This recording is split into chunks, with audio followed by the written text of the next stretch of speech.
Hello everyone, welcome to this review of We by Yevgeny Zamyatin, written in 1920 to 1921, but banned in the Soviet Union and first published in English translations in 1924. This dystopian novel is the grandfather of the genre, the direct inspirations for Orwell's 1984, Huxley's Brave New World, and countless others. It's a slick, poetic, and deeply unsettling road that feels astonishingly prophetic even a century later. Today I'll give you a spoken style review, plot overview, themes, characters, and iconic quote with its meaning and why it remains essential. Let's enter the one state. The story is told through the journal entries of D503, a brilliant mathematician and chief engineer of the Integral, a massive spaceship designed to carry the One State's ideology to other planets.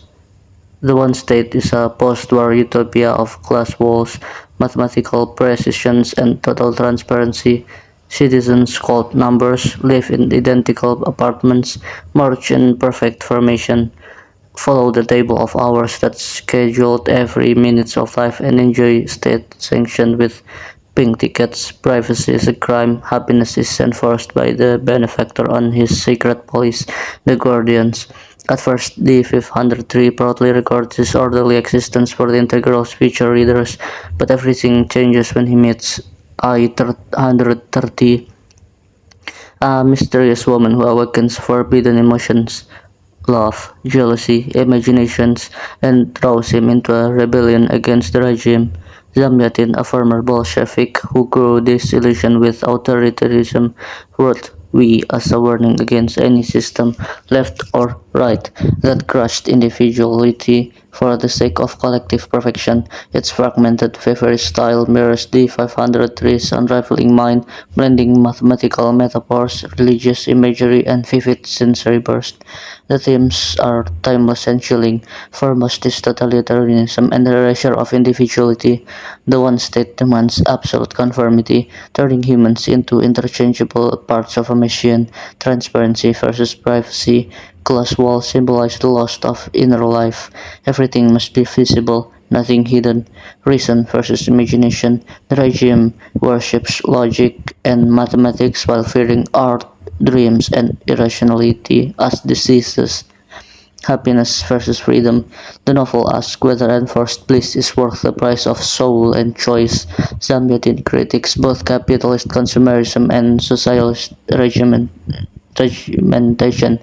showing how any utopia built on denying human complexity becomes a dystopian. The characters are archetypal yet deeply human. D503 is a fascinating narrator, initially enthusiastic about the system, his language full of equations and hymns to rationality. As passion and doubt infect him, his entries grow chaotic, poetic, even erotic. I-330 is a magnetic and enigmatic, seductive, revolutionary, willing to sacrifice everything for freedom, sporting figures like R30, the state poet, and O90, the D503's gentle rule-following partner, highlight different responses to oppression, complicity, quiet longing, or forced cheer.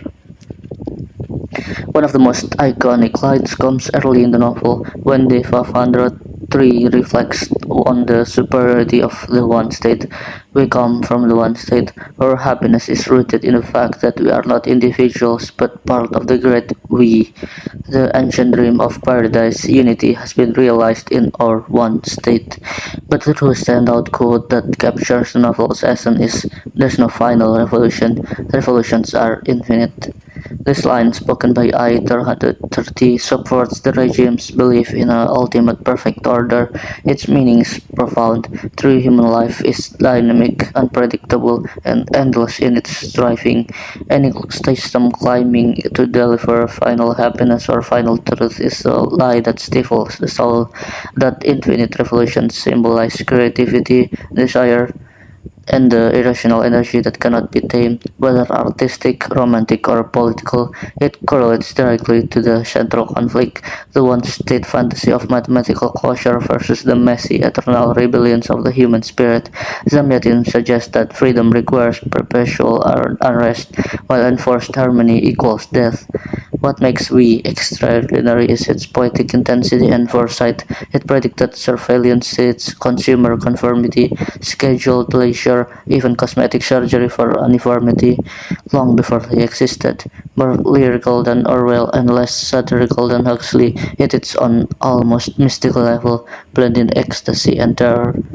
In conclusion, We is a visionary masterpiece that every reader of dystopian fiction owes a debt to.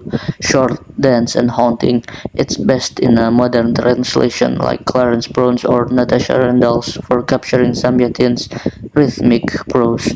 If you've ever felt suffocated by routines, algorithms, or collective pressures, this will speak to you deeply. Thanks for listening. Does the idea of infinite revolutions inspire or terrify you? Share below. Until next time, keep your curtains drawn.